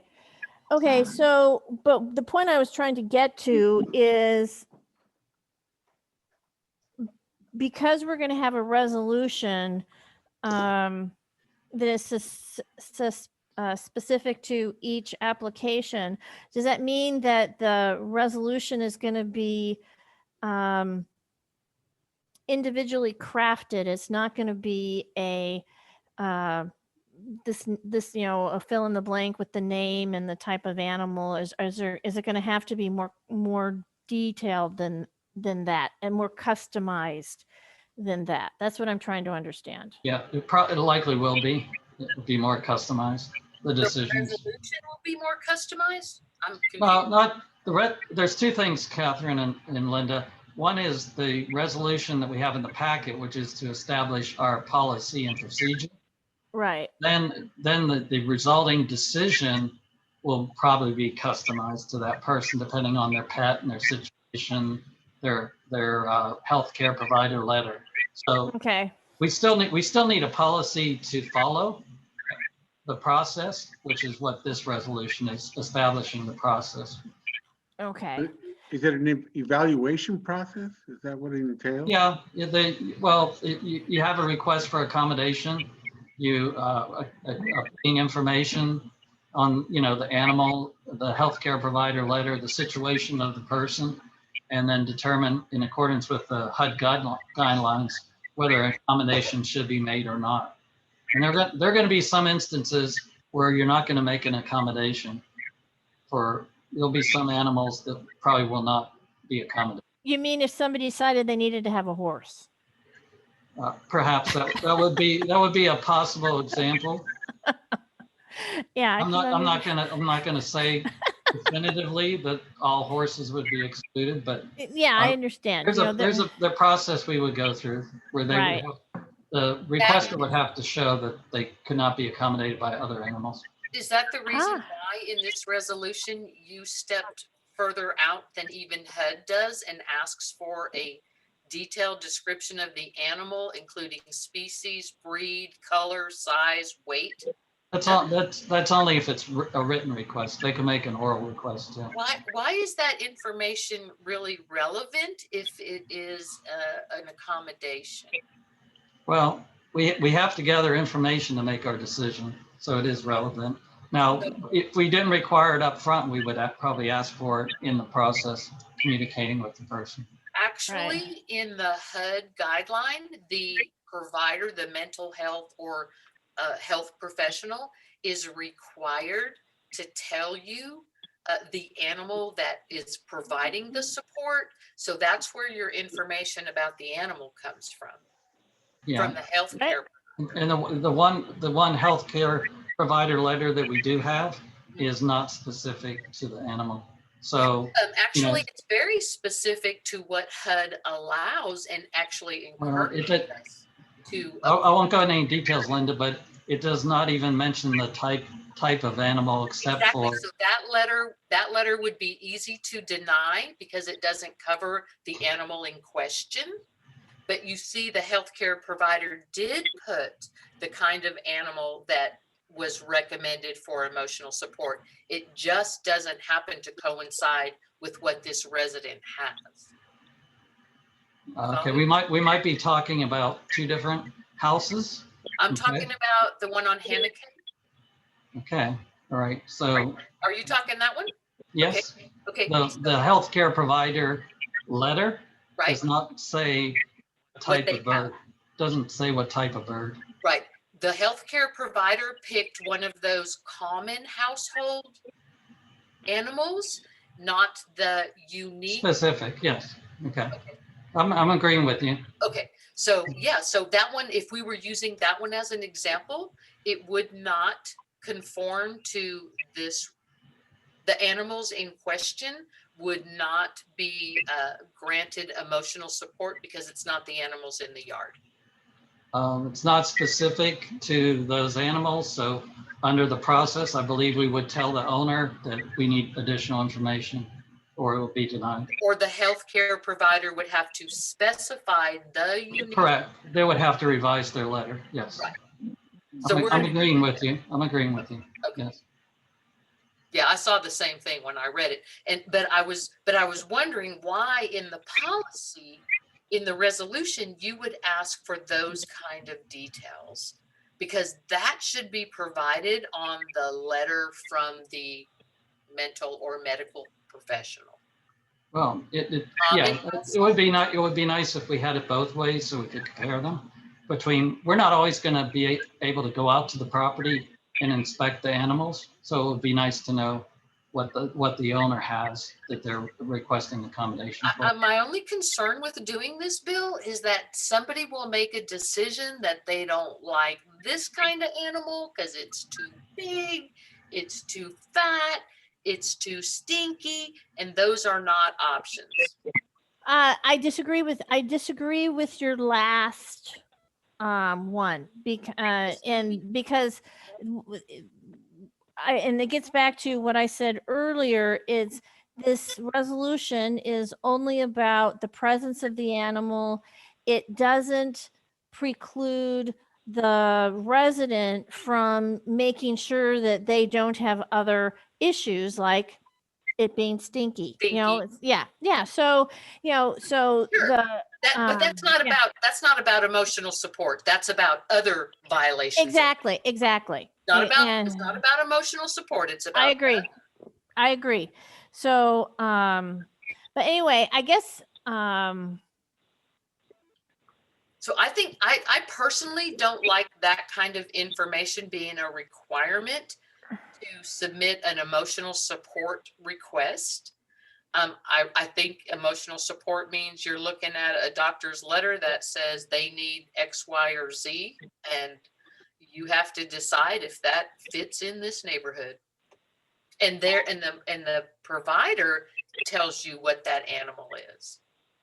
Yeah, I'm okay with it being in the being with it in part of the policy, because you know what, the breed might be dog, the color might be dark, the size might be 40 pounds, and so If it's versus if it's a common household animal, then it doesn't even matter what it is. HUD recommends that you approve it immediately. I mean, without much discussion, if it is a common household animal. so and just sort of and just for my clarification, is there a list of what HUD defines as the common household animals? It's on page 12 of the HUD attachment under part 4. Okay, page 12. Hold on. Animals commonly kept in households, followed by unique animals. Part 1. What is an animal? Is an animal a dog? Page 12.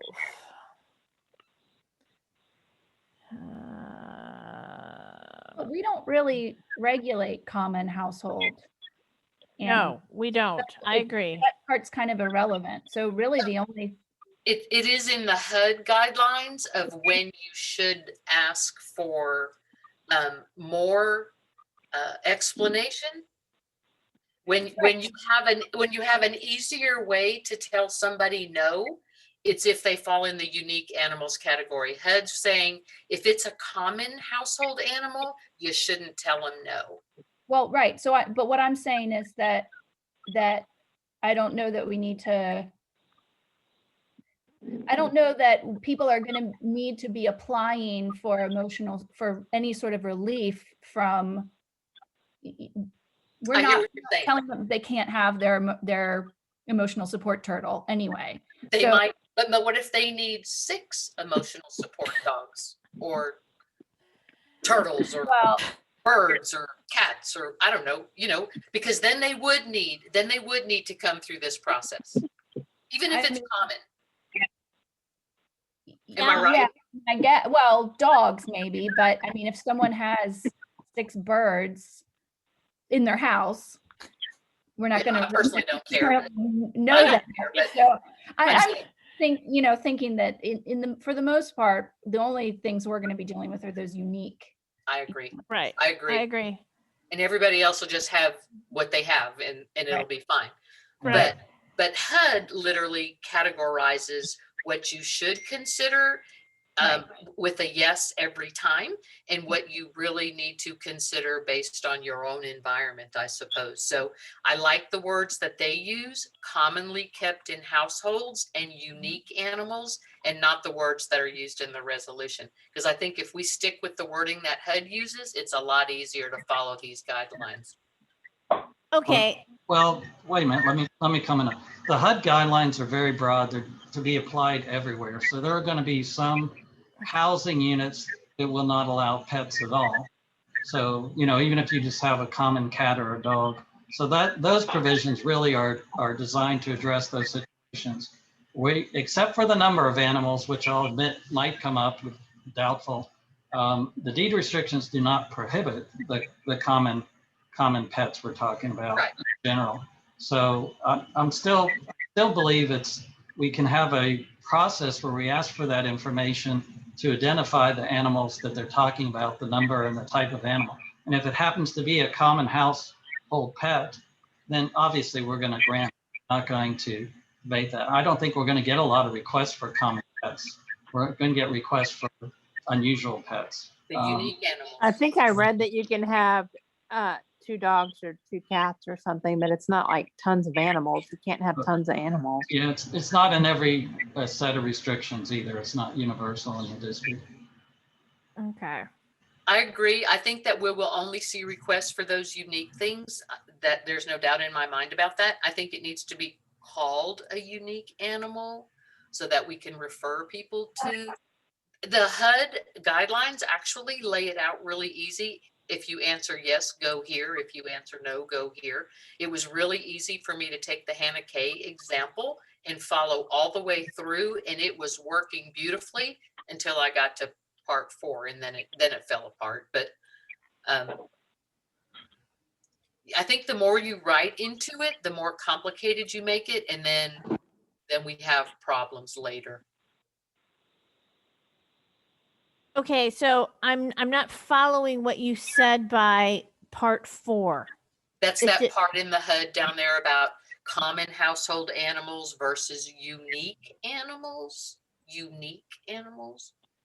The term for those animals that are not your dogs, your cats, your turtles, your birds. You know. Yeah, but I guess I'm not following why you don't think that the purpose of what caused the entire us to go down this road doesn't apply. Is that what you're saying? That No, it no, does? no, it does. It applies. Okay. It applies. Okay. I'm looking for the word how Bill or whoever wrote this referred to. Are you talking the first paragraph, Linda? Whereas the subdivisions and then the last sentence says keeping animals. Unapproved pets. Right. Yes. Not usual household pets. Unapproved. Thank you. That's exactly what I was looking for. Unique pets or unique animals. Okay, so what I'm hearing you say is you think that we should make a 1 or 2 word adjustment. Yes. That's what I'm hearing. Then. Yes. Okay. Okay. So what page are we on then? Well, it's back to the resolution first. Right. In First parentheses. Instead Okay. of unapproved pets, unique animals. Oh, okay. Follow the wording of HUD. Okay, so that's okay. So let's talk about this bill. How much is that going to adjust, or should we say have both of them in there? Unapproved pets, comma, unique animals. No, I'll just change unapproved pets, unique animals in the first recital and the second recital. Okay. Okay. It And we're doesn't not that doesn't allowing- matter to me. Okay. It's We're the not same. allowing 8 dogs and 8 cats, correct? No, there were other there. Yeah. 9 dogs, 10 dogs, whatever it is. Okay. So, but the point I'm trying to make is making those couple words adjustments is not going to materially affect the process in the resolution. Am I saying that correctly? Correct. Okay. Okay. Okay. Does somebody want to make a motion to approve this resolution? Yeah, with the changes we just made. Yes, with the changes that we just made. I make a motion that we approve the resolution for emotional support animals with the changes discussed. Okay, I'll go ahead and I'll second that. As part of the discussion, let's talk about where this is supposed to go on the website. Do we, is there a special place for this type of documentation on the website? Megan, do you know? Well, I mean, one place that would make sense is under the deed restriction page. Okay. This inherently relates to people would be asking for this accommodation because of the deed restrictions, which would otherwise prevent them from having the animal. Okay. Go ahead.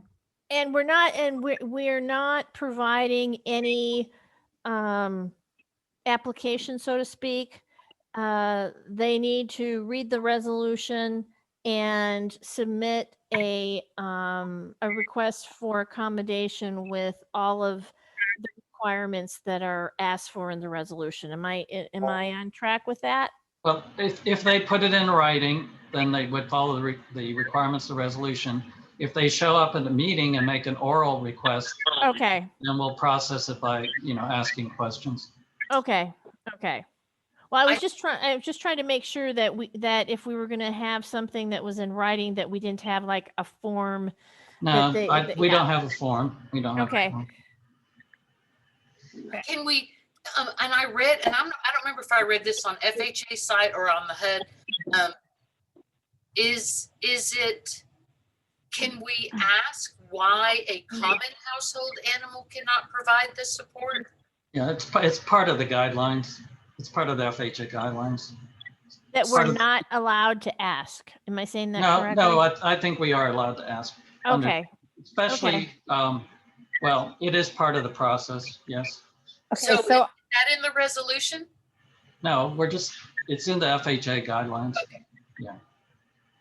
So what does this change when when neighbors have issues with animals? I mean, I don't know. Well, you're saying, if somebody gets an accommodation and the neighbor doesn't like the accommodation. Yeah. And Is that what you're so asking? Okay. Yeah, I just think that we need to really think about how we word all this. Well, when the board makes a decision on an accommodation, it'll be in writing, and it'll be specifically stating that the applicable restriction that would prohibit the animal is being accommodated by non-enforcement by the district. And so there'll be a record of what's been decided. And if homeowners complain about the animal's presence, the response will be that restriction is not being enforced due to an accommodation under Federal law. Yeah. Yeah. But they have to have a letter from the doctor, correct? It's part of the information they have to provide. And it's not a healthcare provider. It is a human healthcare provider, not a animal Not an health internet healthcare provider, and that's covered in that as well. And I did have a question too, because I noticed on the example I was using to go through HUD, it says commonly it's one animal, and this healthcare provider said 3. Okay. So that becomes an issue too. I mean, how many, definitely. how many are reasonable, right? What's reasonable? So that's a really sometimes a nebulous thing. But the thing that and I just lost it. Dang it. Bill, can we about the number of animals? I'm just not sure that we have it all together to do this in one night. Let's just say. Can we? So if we decide to make an accommodation for someone, do we have the ability to then set guidelines as to how the animal has to be? So can there be conditions associated with the accommodation, or is it just you're accommodated? Or can we say, like, you're accommodated, but you have to keep them caged so many feet from your property line, or something to that effect? So that'll be addressed on a case-by-case basis. Okay. That's part of the process of deciding whether accommodation is appropriate or not. So Okay, we can do that though, as part of the potentially, yes. Okay. So then we can limit the number of animals as well. Well, we have it numbered. We have it limited right now. In most deeds, it says only 2 dogs or 2 cats. I'm talking emotional support animals. Yeah. So I don't know that we will do that, but I think that is possible to address the number. That would be part of the back and forth with the requester and the healthcare provider. Yeah, I agree. I think that there's an awful lot of case by case basis going on here. And I also think that we might have some trial and errors, that we're going to throw it up. We're going to throw it out there, see what sticks to the wall. And then we're going to see what gets presented to us and then go, okay, we may need to make an adjustment here. Right. So if we approve this resolution tonight with the changes, then the process will be there and we can start processing the requests. We have, right now, I think we have at least one person submitted a health professional letter, so we can start the process. And that's what I remember is like this, it has to be a human health professional. This is not a letter that comes from a vet. No, that would be a human emotional support, support human, yeah. Well, I think we're all that. Anybody who has a pet, we're all support You can humans. buy those letters off the internet now. Well, and we'll be looking at that. The HUD guidelines, Linda, you said, and you're correct, addresses that they may not be sufficient. So Yeah. we'll see. We'll see. Yeah, I just want to make sure that, Question was not that situation. It was actually legit, but yeah, I just want to make everyone aware that you can buy those letters off the internet. So it's really important that our policies say it has to be a real healthcare provider, somebody who's actually treating you. Exactly. And Not the just reason, somebody you hire for the day to write you a letter. well, and the reason I bring that up is I've had coworkers who said, "Oh yeah, my vet wrote me an emotional support animal so that I could have it, and it wouldn't be an issue when I moved to my apartment." And I'm going, well, that's like pushing the edge there a little bit, isn't that? You know, which is why I thought, you know, the whole concept of emotional support animals was all faux, because that's all I was hearing. That and your emotional support peacocks and squirrels on the plains. So, okay. Let's go ahead I and still think, well, okay. okay, I'm just going to go ahead and call the vote. I'm going to say Art, Hold on. you're there. Oh, yeah, I'm here. Yes. Yeah. Yes. Okay. Linda, Yes. Megan, Yes. Beth, I don't know. you can. I'm you not can- gonna say, because I still have a problem with the numbers and stuff with all that. I'm not. Okay. So say I'm not- no. That's fine. No. Okay. That's fine. I vote yes. That's fine. That is fine. Okay. Okay. So we have agenda item 6 minutes from the prior DRC meetings. Okay. Has everybody had a chance to look at them? Yes. There's And- so much missing. And it's stuff that's relevant and needs to be in the minutes. Well, hold on. Let me find. I had it up here. I had one. Where is it? Executive. No, we sent them already. But they went to Bill's office and Bill spoke to them. You're not unmuted, or you are open. Hold on. I'm trying to find the. These are January 18th, correct? Yes, January 18th. Well, maybe it's not there. That's. I could have swore. Oh, here we go. Here I got them. I'm looking at them. Okay. So, okay. We talked about the night tours. We had no appeals. Okay.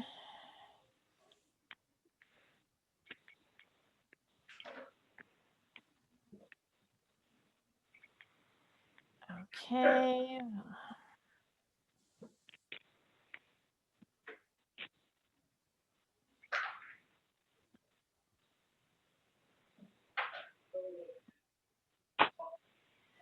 Okay, so does anybody have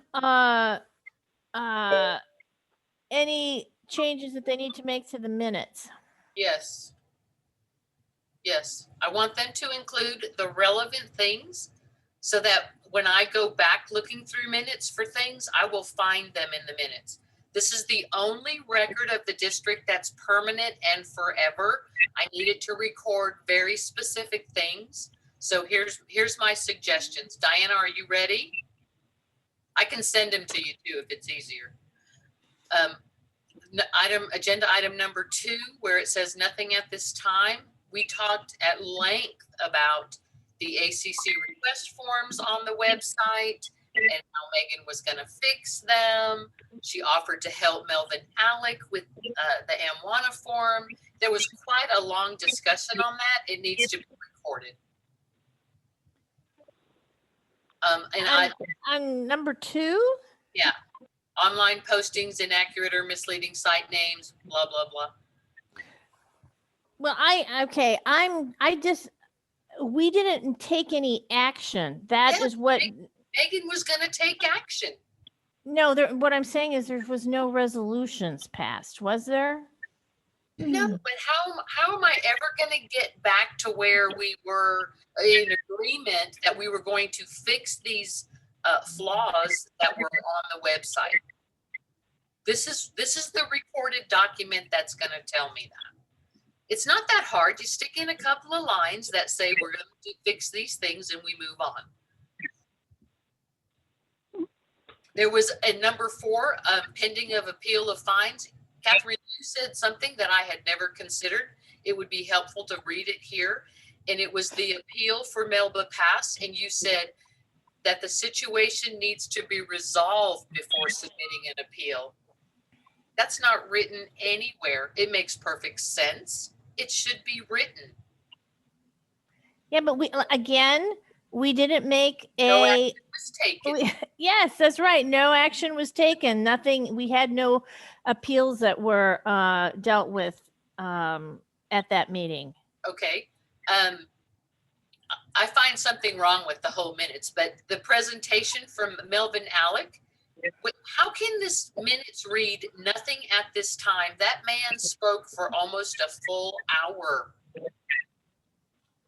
Along with Chris Lambert, he also spoke about not enforcing overnight parking in his section and how he goes about getting that done. And he was told by Bill to submit something in writing. All of this stuff is relevant. It's part of the record. Again, correct me if I'm wrong, Bill, that at that the minutes at the very minimum have to include the resolutions that were passed by the board. That's correct. The legal requirement is any motion, second, action taken by the board must be recorded in the minutes. And then historically, I think the board has asked Sage to provide only minimal minutes, only including the actions. So again, if the board wants to change that and add detail, they will need to instruct Sage to provide a different type of set of minutes. Because in the past, we did have more information on what people said, even though there was no action. Historically, we did. Well, the problem that I'm having without having good minutes is I have to go back and watch the whole video again to find out, was there an appeal? Was there a fine? Because it's not recorded. So I make a motion that the minutes of the DRC meeting have enough relevant detail to know what transpired at the meeting. Isn't that why we're all just write notes? So Linda, I'll actually second that because I think, well, I'll second it and then we can discuss. Okay, well, what did you need to say, Megan? Well, I just wanted to say, I mean, I feel like I know this board's talked about minutes. Like, I feel like I remember historic meetings where the discussion about how the minutes are done has like gone on for like ever. So like, sorry for that coming back again. I do feel like there's a good like happy medium between, a court reporter, every word, and like what we have, for our regular board meeting, which is too much. It is too much. It is. It's too much. But so I guess what I'm wondering is, can we find some sort of happy medium where we're providing more information about what transpired, but also not, it doesn't have to be a dissertation. I can't imagine how expensive that is to pay someone to do the minutes when our meetings are 4 or 5 hours. Well, I mean, you don't pay extra for that's it. kind of, yeah, I mean, well, and it's part of just government. I mean, the poor school district has like super long meetings too, and they, but they have the minutes. But I don't know. I guess I'm sort of like, I'd like to suggest that we have them have a little more than what's there. So why don't we put some statement that says no action at this time, give a brief description and then say no action at this time. That's it. That could work rather than saying nothing at this time, nothing at this time. And we were sat through a 4-hour. Yeah, put no action. In other words, we didn't take any action, but this is what we heard, and make it a brief paragraph. Yeah, it doesn't have to We have be. some kind of summary. Yeah. Just Can we agree to that? Agreed. Okay. But I did put forward a motion for item number 13, and it's not recorded. I didn't get a second, but I did put forward a motion. What was the motion again? To revisit. Oh, okay, okay, so it's not nothing at this time, is that no action was taken at this time? Yes. Okay, I would agree with that. For items that have no action, of course, or a brief summary and then ends with, and no action was taken. Correct. That would work. well, okay, so Bill, give me some guidance here. When we have motions that never get a second, are they supposed to be recorded? Yeah, you should include that in the minutes. Okay, Any motion, even if it's not seconded, and even if it's not approved, should be part of the minutes. okay. So where we're going, and it's not my, I don't vote on this, but Linda, you made a motion that was a little bit broader than what you're kind of agreeing to now. Would you like to amend your motion so we can maybe consider voting on some on these minutes for Sage? My motion was to you redirected my motion to revisit the resolution that gives money from the district's No, I'm not talking about the specific. I'm not talking about number 13 specifically. I'm talking about your motion that you made tonight. About that the minutes should include sufficient detail. Yes. And now we've discussed it. Do you wish to amend that motion?